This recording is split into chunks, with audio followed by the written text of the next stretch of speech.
자, 이제 생명과학 해볼 텐데 페이지 256페이지 생물의 진화부터 한다 했죠. 생물의 진화 사실 우리 1학년 때 배웠어요. 그거를 조금 더 자세하게 배워본다고 생각하시면 편할 거예요. 그렇게 막 많은 다양한 내용이 추가되진 않고 몇 가지 그 자세한 내용만 좀 알아보면 좋을 것 같습니다.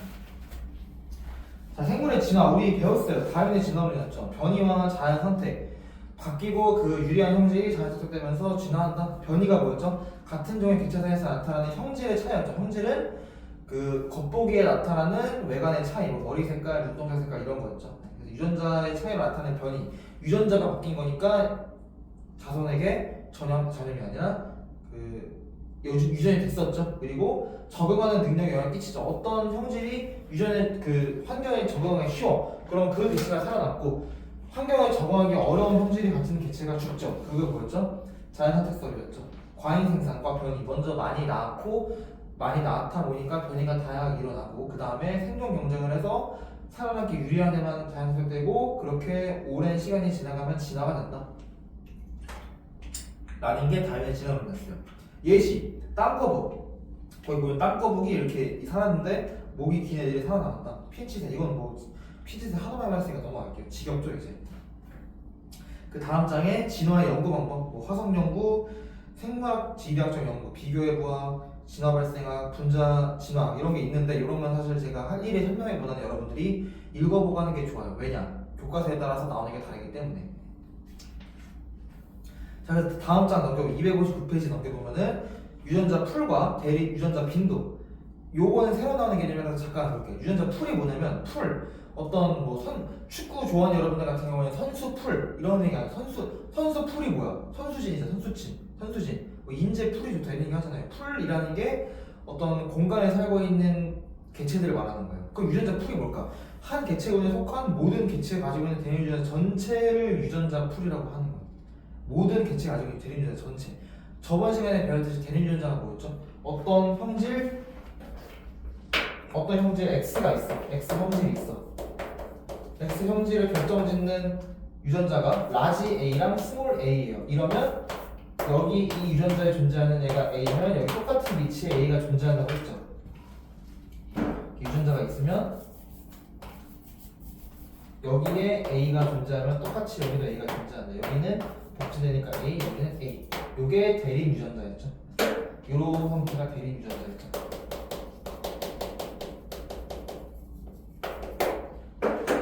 그래서 모든 개체가 속한 대립 유전자 전체를 유전자 풀이라고 한다. 그럼 이 대립 유전자가 어떻게 있느냐에 따라서 달라지겠죠. 따라서 개체군의 유전 특징을 결정한다고 볼 수 있어요.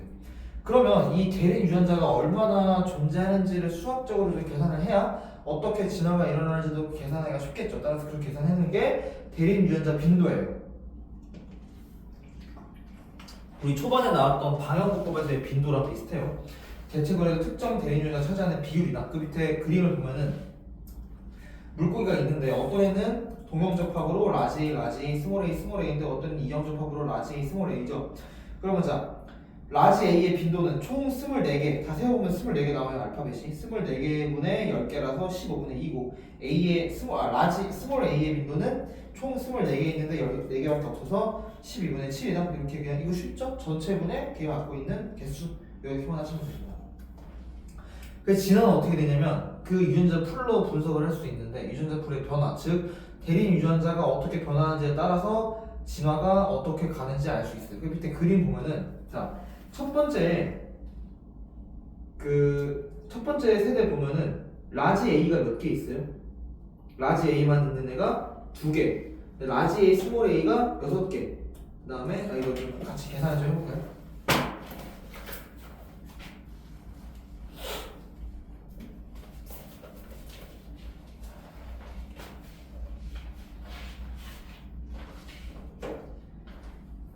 자, 라지 A, 스몰. 첫 번째 세대, 두 번째 세대, 세 번째 세대. 이 제너레이션 세대의 줄임말이에요. 자, 첫 번째 세대 라지 A 토끼 몇 마리예요? 2마리죠. 라지 A, 스몰 A 6마리죠. 스몰 A, 2마리죠. 두 번째 세대 라지 A 5마리. 세 번째 세대 라지 A 다 바뀌었네요. 0개.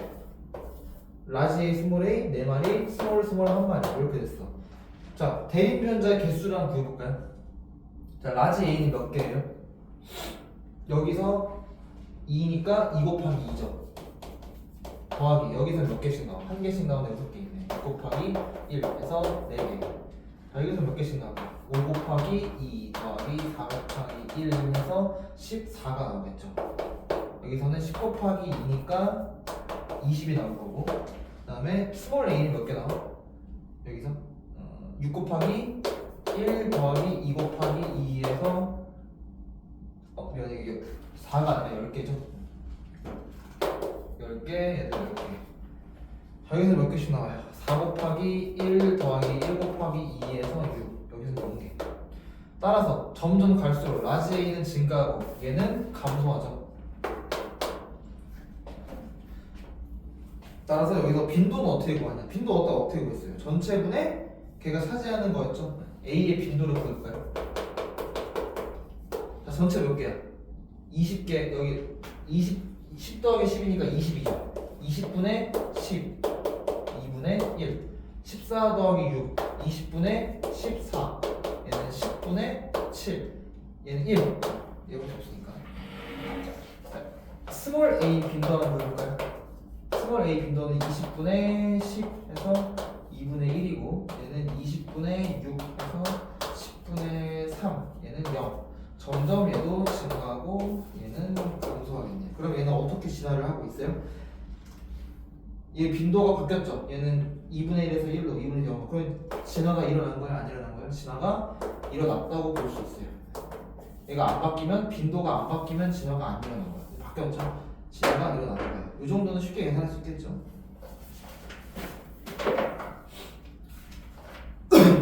그럼 이 유전자 풀이 왜 바뀌긴 바뀌었는데 왜 바뀌었어? 갑자기 왜 바뀌었을까요? 뭐 이유가 있으니까 바뀌었겠죠. 그 이유를 이제 달아볼게요. 첫 번째, 돌연변이. 가장 대표적인 요인이죠. 염기 서열에 갑자기 바뀌는 거. 그래서 얘가 일어나면은 개체군에 새로운 게 나오겠죠. 원래 라지 A밖에 없었어. 원래 우리 세상에는 라지 A만 있는 토끼밖에 없었어요. 근데 갑자기 이게 돌연변이가 나와가지고 라지 A, 스몰 A가 됐어. 한 2개 생겼어요. 2마리 생겼어. 그럼 얘네가 아기를 낳으면 라지 A, 라지 A, 라지 A, 스몰 A, 스몰 A, 스몰 A가 1대 2대 1로 생기죠. 그럼 이런 새로운 형질이 나오는 거예요. 원래 얘밖에 없었는데 갑자기 생겨서 얘가 나오면, 그렇죠? 얘는 만약에 생식세포, 우리 남자의 정소, 여자의 난소에 있는 생식세포에서 돌연변이가 생겼어. 그러면 그 생식세포에 있는 게 그대로 자손한테 유전되죠. 따라서 생식세포에서 일어난 돌연변이는 자손에게 유전되면서 개체군의 유전자 풀의 종류와 빈도의 변화를 일으키겠죠. 그러면 진화가 일어나겠지.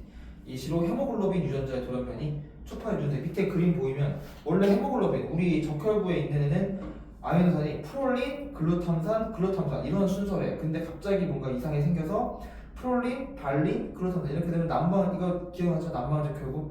다음 옆에 있는 초파의 눈 색깔, 이것도 눈 색깔을 결정하는 유전자가 뭔가 에러가 생기면 이렇게 되는 거죠. 두 번째, 자연 선택. 이렇게 변이가 있는 애서 자연 선택이 일어나면은 개체군의 변이가 일어나겠죠. 뭐 밑에 예시를 보면 약간 딱정벌레 개체군에서 원래 노란색이랑 갈색이 있었어. 근데 노란색은 눈을 잘 떼니까 다 없어졌어. 그러면 노란색이 없어짐으로 그 진화가 일어나겠죠. 뭐 옆에 있는 뭐 무환자 나무벌레 이런 것도 잘 읽어보면 좋겠네요. 자연선택은 왜 일어나는 거예요? 누가 더 생존에 살아남기 쉬운지 요거에 따라서 일어나는 거죠. 세 번째, 유전자 부동. 부동의 뜻이 뭐 밑에 써있어요. 움직이지 않는 거. 움직이지 않는 게 아니라 고정되어 있지 않고 계속 떠다니는 거. 뜰 부자예요. 어떤 우연한 사건으로 인해서 빈도가 갑자기 증가하거나 갑자기 감소할 경우가 있어요. 예시로 병목현상과 창시자효과. 이름 되게 멋있죠. 창시자효과. 병목부터 볼게요. 병목효과 밑에 그림 나오거든요. 우리가 이런 음료수병에다가 구슬을 담고 한 번에 이렇게 부으면 한 번에 슝 나오는 게 아니라 이 입구에서 막히면서 몇 개 걸리는 애들 있죠. 그렇게 한 번에 확 줄어드는 게 병목효과예요. 밑에 볼게요. 가뭄, 홍수, 산불, 질병 이런 것 때문에 급격히 줄어들었을 때 살아남은 개체군의 빈도가 갑자기 달라지는 현상이다. 왜? 생존하거나 살아남는 애가 무작위로 바뀌기 때문에 기호가 달라진다. 밑에 인간의 남역으로 바다 표범에 갑자기 바뀌었다. 이런 거죠. 그래서 이거 왜 일어나 병목과는 갑자기 크게 없어지는 거.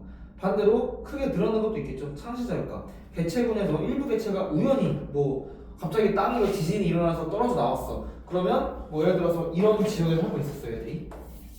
이제 라지, 스몰 A 하고 있었는데 갑자기 지나서 딱 끊겼어. 여기는 라지 A만 있고 여기 스몰 A만 있겠죠. 빈도가 바뀌었죠. 원래 2분의 1에서 여기는 1 바뀌었겠죠.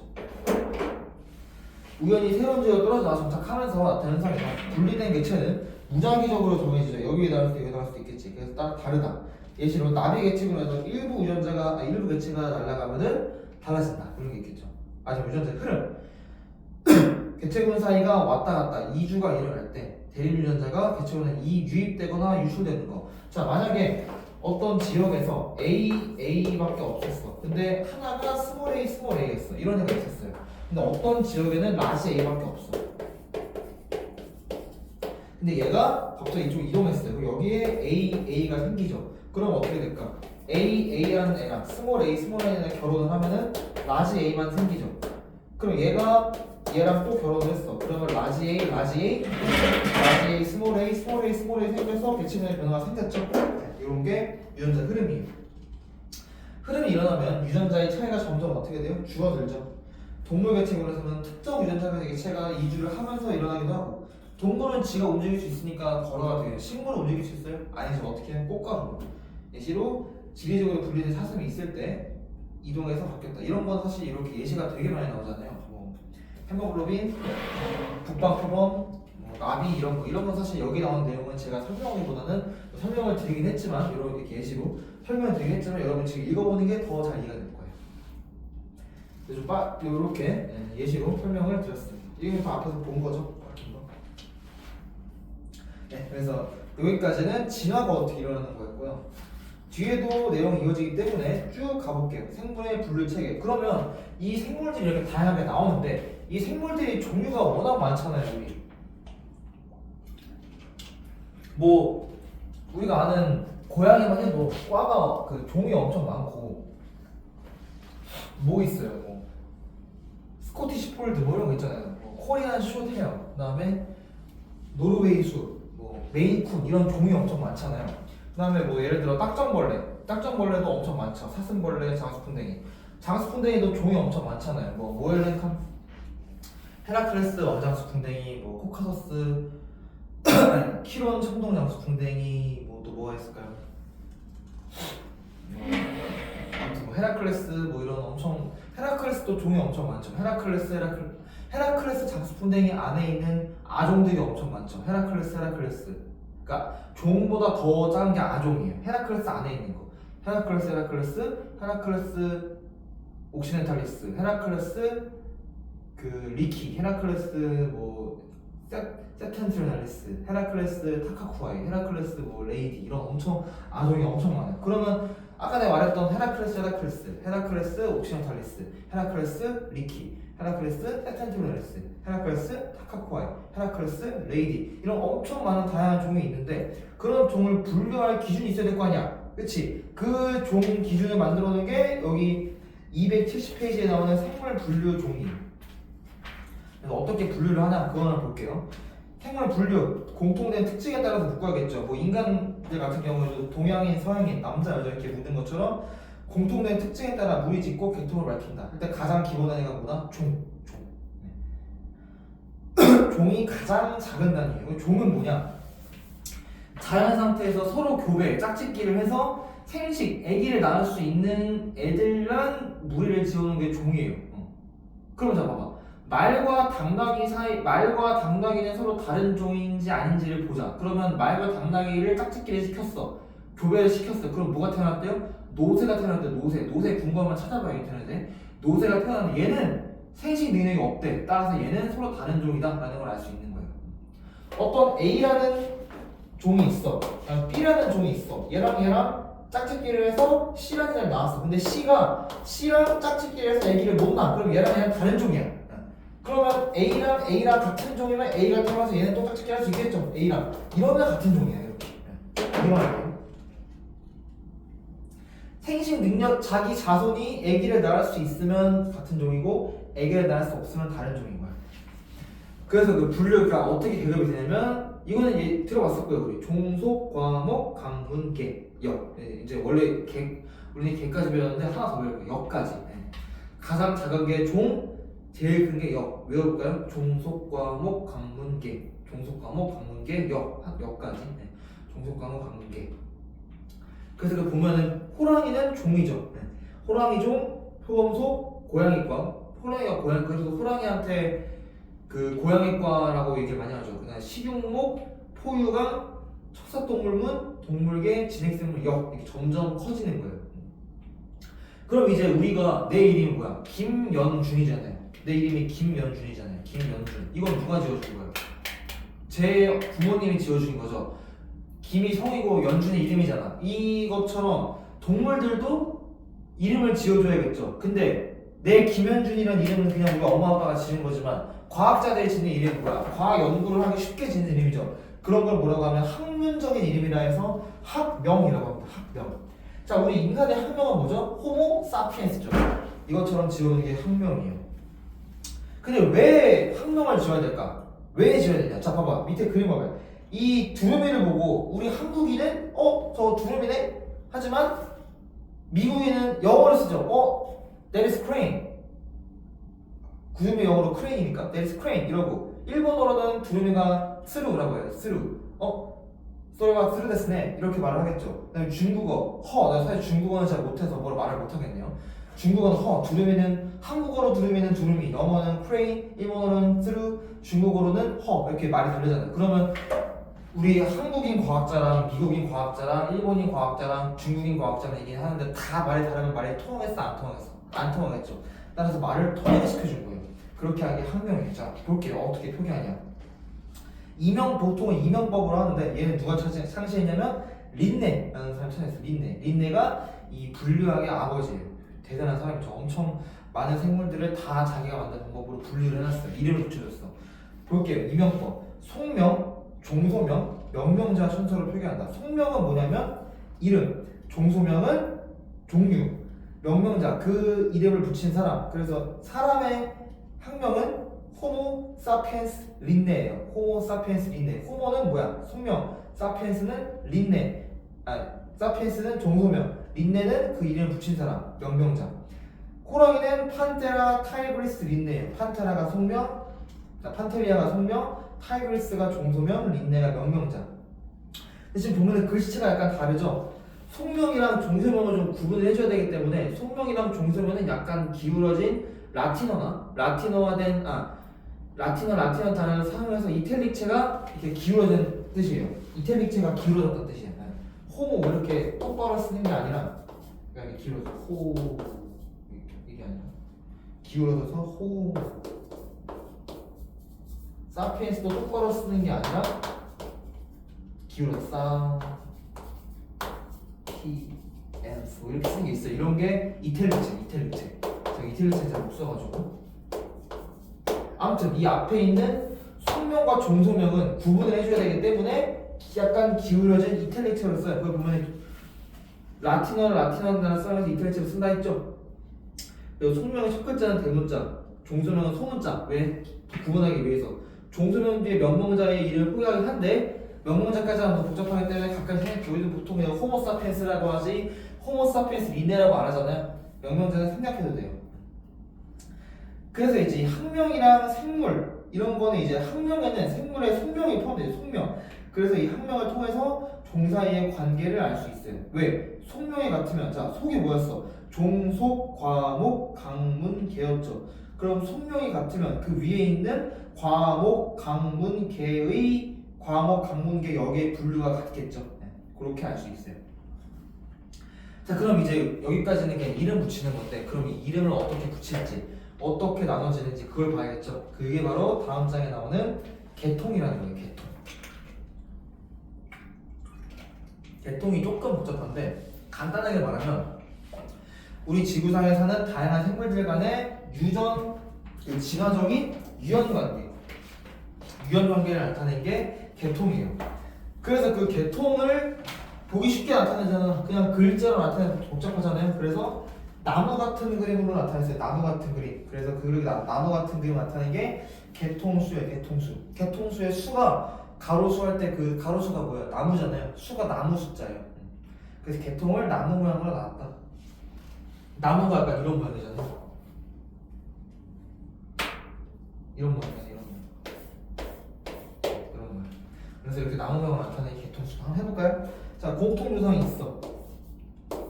공통조상이 있어. 거기서 이렇게 나왔어요. 이렇게 나왔어.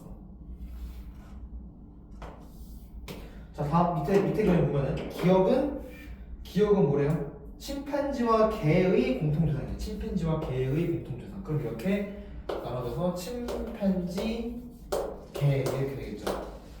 그다음 니은은 뭐래? 까치, 악어, 도마뱀. 까치, 악어, 도마뱀. 그러면 여기서 까치, 악어, 도마뱀을 또 분류를 해야겠죠. 어떻게 분류하는데 까치랑 악어를 같이 묶는데요. 이렇게 까치랑 악어를 같이 묶고 도마뱀 이렇게 묶는데요. 이렇게 나타내는 게 개통수예요.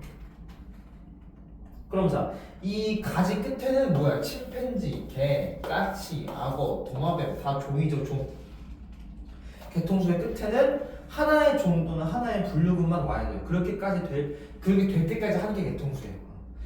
그러면 가장 아래, 여기는 뭐야? 공통조상을 했죠? 가장 아래는 공통조상이 위치한다.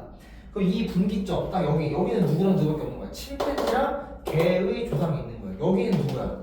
까치, 악어, 도마뱀의 조상. 여기는 누구야? 까치랑 악어의 조상. 이렇게 나오는 거예요. 이 끄트머리, 요 분기점에는 끊어져 나온 이 두 개의 공통조상이 위치한다. 얘네들의 조상은 여기에 있다. 분류를 해야겠죠. 그리고 각 생물은 공통조상으로부터 자신에게 이르는 경우로 위치한 특징을 가진다. 그럼 여기에 있는 애들은 여기에 있는 특징, 여기에 있는 애들은 여기 특징, 여기에 애들은 여기 특징 이런 거죠. 그럼 이 특징은 뭐야? 다 있는 특징 이런 거죠. 최신의 공통조상을 공유할수록 가깝다. 자, 침팬지랑 도마뱀이랑 어쨌든 가다 보면 만나긴 만나죠. 하지만 누가 더 가까워? 침팬지랑 개가 더 가까이서 만나죠. 그 말인즉슨 침팬지랑 개와의 관계가 침팬지랑 도마뱀의 관계보다 더 가깝다는 뜻이에요. 왜? 더 가까이서 만나니까. 이건 이해되죠? 따라서 유해공유가 가까울수록 최신 가장 가까운 분기점에서 위치한다라는 게 개통수라는 거예요. 개통수 간단하죠? 뭐 공통조상에서 점점 올라가서 나눠진다 이런 거니까. 가까울수록 더 근처에 가까운 유해관계일수록 최신의 공통조상을 만난다 이런 거죠. 다음 장 272페이지 가보면은 생물 분류 체계를 개통수로 분류를 해놨어요. 볼까요?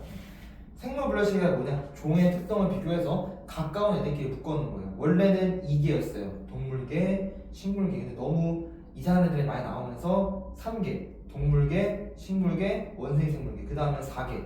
4개는 그거 없긴 한데 동물계, 식물계, 원생생물계, 원핵생물계. 이렇게 있고요. 그 다음에 5개. 계속 뭐가 나오는 거야? 균, 식물, 동물, 원생생물, 원핵생물. 제일 최신권은 삼역 6개. 세균역, 고균역, 진핵생물역. 3개 역으로 나누고요. 그 다음에 세균역에는 진정세균계, 고균역에는 고균계, 진핵생물역에는 식물, 균, 동물, 원생생물 이렇게 4개로 나눠요. 제일 최신이 뭐라고? 삼역 6개다. 요 다음 장부터 쭉 나온 내용을 볼 건데 이때부터는 제가 읽는 것도 중요하겠지만 여러분들이 읽어보는 것도 더 중요하겠죠. 봅시다. 자, 5개 먼저 볼게요. 5개가 그나마 최신 거예요. 세포의 형태, 뭐 생물의 생활 양식, 영양 방식 이런 거나 나오는 게 식물, 균, 그 동물, 원생생물, 원생생물 이렇게 나누는 게 5개예요. 그 다음이 삼형 6개. 삼형 6개는 제일 최신 거라 했죠. 그래서 좀 고도의 과학적인 기술. 보시다시피 RNA, 라이보솜 RNA의 염기 서열 정보에 근거해서 생물을 나눴어요. 삼형 6개는 어떻게 했다? 유전 정보를 분석했다. 5개는 어떻게 했다? 그냥 형태, 생활 양식 이런 거죠. 그냥 진짜 과학자들이 노가다로 가서 관찰한 거고, 삼형 6개는 뭐예요? 실험실에서 유전자 분석을 해서 나온 거예요. 훨씬 더 최신이겠죠. 그러니까 그래서 세균역, 고균역, 기생생물역 3개 역으로 나눴다. 그러면 이제 삼형 6개가 5개랑 다른 게 뭐겠어요? 더 자세해졌으니까 더 근처에 있는 애도 잘 파악할 수 있겠죠. 어떻게 실험실에서 RNA 분석을 했다. 그 밑에 내용 읽어보고 더 중요한 게 다음 장에 있는 분류 체계에 따라서 각각 어떻게 나뉘는지를 봐야겠죠. 첫 번째, 세균역. 세균역에는 뭐밖에 없었어? 진정 세균역밖에 없었죠. 세균이 뭐였어요? 단세포 원핵생물이었죠. 세포 소위가 없었고 DNA는 원형이에요. 얘네들이 특이한 게 세균역에는 DNA가 우리는 무슨 모양이었죠? DNA가 실 모양이었죠. 실 모양이었다가 묶였죠 이렇게. 세균은 어떻다? 원형이에요. 이게 DNA, 세균의 DNA. 특이하죠? 실 모양이 아니라 원형 모양이에요. 대부분 종속 영양생물이지만, 그러니까 자기 숙주에 영양소를 먹지만 일부는 과합성 하는 도 있어요. 과합성하는 세균도 있어요. 세균은 앞에서 배웠듯이 펩티도 글리칸으로 이루어진 세포벽이 있고요. 세포벽 기억나죠? 세균이 이렇게 있으면 여기 벽이 있는데 이게 이름이 뭐라고? 펩티도 글리칸. 나중에 대학 그거 배웁니다. 펩티도 글리칸. 모양에 따라서 간균은 막대 모양이에요. 구균은 동그란 모양. 나선균 이런 게 있다. 예시로 뭐 대장균, 포도상균, 헬리코박터 파일리, 남세균. 남세균이 뭐여서 앞에서 나왔던 과합성을 하는 세균이죠. 다음 고균역 가볼게요. 고균역은 고균계밖에 없어요. 얘도 단세포 원핵생물, 소기관 없고요. 얘도 원형 DNA. 근데 일부 DNA는 히스톤. 앞에서 배웠죠? 히스톤 단백질 동그란 거 걔랑 결합을 해요. 일부만. 대부분은 원형. 얘도 종속 영양생물. 근데 얘는 세포벽이 중요한 게 고균이랑, 자 얘도 고균도 균이고 세균도 균이죠. 다른 게 뭐야? 고균은 펩티도글리칸이 포함되지 않은 세포벽이 있어요. 얘는 사는 데가 좀 특이해. 되게 이상한 데에 살아요. 어디 사는데? 화산, 심해열수구, 염전, 늪 이런 이상한 데에 산대요. 극호열군. 자, 열을 좋아한다. 극도로 좋아한다. 열을 좋아해. 어디 살겠어? 화산에 살겠죠. 화산. 그다음에 염분 농도가 좋대. 염분을 좋아한대. 극호염, 염분을 좋아한다. 극도로. 그런 애들은 극호염분. 그다음에 산소가 없는 데서 사는 메테인 생성균, 이런 이상한 데서 사는 애가 고균계예요. 좀 특이하죠? 고균계. 되게 이상한 데서 살아요. 화산, 심해열수구가 뭐냐면 심해에 있는 엄청 뜨거운 데 있어요. 거기 살아. 염전은 뭐 알 거고, 늪도 알 거고, 이런 이상한 데서 사는 애가 고균형이다. 그래서 고균형 특징 보면은 리보솜의 크기는 세균형이랑 비슷한데 DNA에 비암호화가 된 데가 있어요. 그러니까 원래 이거는 여러분들이 생투에서 배울 건데, 이렇게 DNA가 쭉 있으면 이렇게 암호화가 된 부분이 있고 비암호화가 돼 있는 부분이 있어요. 근데 얘는 진핵생물이거든, 우리 인간 같은 거. 근데 세균은 이런 게 없어. 이런 암호화, 비암호화 나눠지지가 않아요. 근데 가끔씩 고균형은 나눠져 있을 수도 있대요. 이게 다른 거죠. 다음 진핵생물들. 우리 인간이랑 비슷한 거죠. 이제부터 첫 번째 원생생물. 식물계, 균계, 동물계에 속하지 않는 짝퉁이들을 모아놨어요. 대부분 단세포, 군체를 형성하거나 다세포 생물인 것도 있다. 얘는 이제부터는 세포소기관이 있어요. 진핵생물계는. 진수성역은 선형의 히스톤과 단일화가 단백질. 여기서부터 이제 선형이죠. 히스톤 단백질 그 DNA가. 종속 영양생물, 독립 영양생물 다양하다. 세포벽은 없거나 셀룰로스가 뭐예요? 미역 같은 애들이 있겠죠. 아메바, 유글레나, 선모충, 갈조류, 녹조류, 홍조류 이런 애들이에요. 아메바, 집신벌레, 미역, 다시마, 규조류 이런 애들. 그다음 식물계는 잘 알죠. 식물. 다세포 진핵생물, 막성세포 소기관, 선형의 히스톤 결합한 선형의 DNA, 히스톤과 결합한 선형의 DNA. 식물의 특징은 광합성, 셀룰로스 이런 세포벽, 물이끼, 고사리, 금솔, 금나, 수양버드, 은행동, 찔러나무. 균계가 어떻게 균? 이런 균은 이제부터 버섯 이런 거 말하는 거예요. 다세포 진핵생물로 막성 세포 소기관을 가진다. 선형의 히스톤과 결합한 DNA가 있고요. 얘는 종속 영양생물. 얘는 버섯 이런 애들이 뭐였죠? 생산자, 소비자, 분해자 중에 분해자였죠. 얘네는 토양이나 사체, 유기물을 분해하거나 다른 생명체의 기생 또는 공생한다. 얘는 무슨 역할? 분해자. 그리고 아까 식물계는 무슨 역할? 생산자 역할. 여기서 중요하겠죠? 식물계, 생산자, 균계, 분해자. 그래서 얘는 특이하게 키틴질이 뭐냐면 딱딱해요. 키틴질이 뭐냐면 딱딱해. 왜 딱딱하냐? 질소, N이 포함되어 있어 딱딱해요. 균계의 특징 뭐라고? 키틴질로 이루어진 세포벽이 있다. 버섯, 곰팡이들은 몸이 균사로 이루어져 있으면 포자라 번식한다. 푸른 곰팡이, 송이버섯, 먹물버섯, 신주름버섯, 효모 이런 애들이 있다. 마지막 동물계, 우리 인간 같은 거. 다세포 진핵, 막성세포 소기관, 히스톤과 결합한 선형의 DNA, 종속 영양생물. 동물계는 뭐예요? 그래서 종속 어디에 이 음식을 먹어야 살 수 있다. 이게 뭐예요? 생산자, 소비자, 분리자 중에 소비자였죠.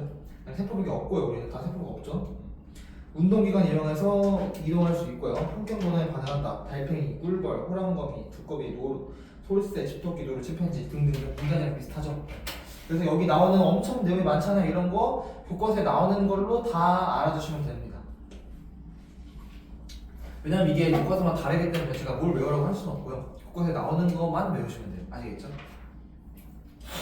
자, 그래서 다음 장 275페이지 보면은 개통수를 작성하는 방법이 나와요. 1번과 2번만 해볼게요. 1번만 해볼게요. 1번만.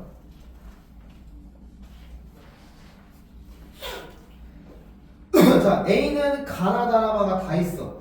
B는 가 나만 있어. C는 다라마 있어요. D는 다라마 있어요. 자, 그러면 특징 A. 미안해요. 가나 다라마가 종이네요. 자, A는 다 있네. 특징 A는 다 있네. 가, 나, 다, 라, 마. 그러면 특징 A가 제일 밑에겠죠. 다 있으니까. 그 다음에 많은 게 뭐야? B랑 C로 나뉘죠. B는 가나, C는 다라마. 두 개로 나뉘네요. 여기가 B, 여기가 C. 네. 그 다음에 자, B에 있는 애는 누구랑 누구예요? 가랑 나죠? 근데 종이 다르니까 나눠야겠죠. 가랑 나 이렇게 나눠주고, C는 또 어떻게 나눠요? 다라가 있는 애랑 특징 C가 있는 애랑 D가 있는 애랑 나뉘죠? 네, 또 나눠줘. 그러면 여기는 D가 있는 애. 네, 그럼 D가 있는 애 누구예요? 다랑 마죠. 이렇게 나눠줘. 여기 다, 여기 라, 아니면 마지막 마 이렇게 되겠네요. 쉽죠? 네, 특징이 많은 것부터 천천히 올라가주면 돼요.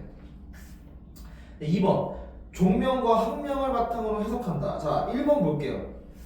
엠브리자 카이올라이드. 얘네 꽈면 메세과래요. 앞에가 속명, 뒤에가 종소명이죠. 그럼 속명이 뭐인가? 엠베리자인 거죠.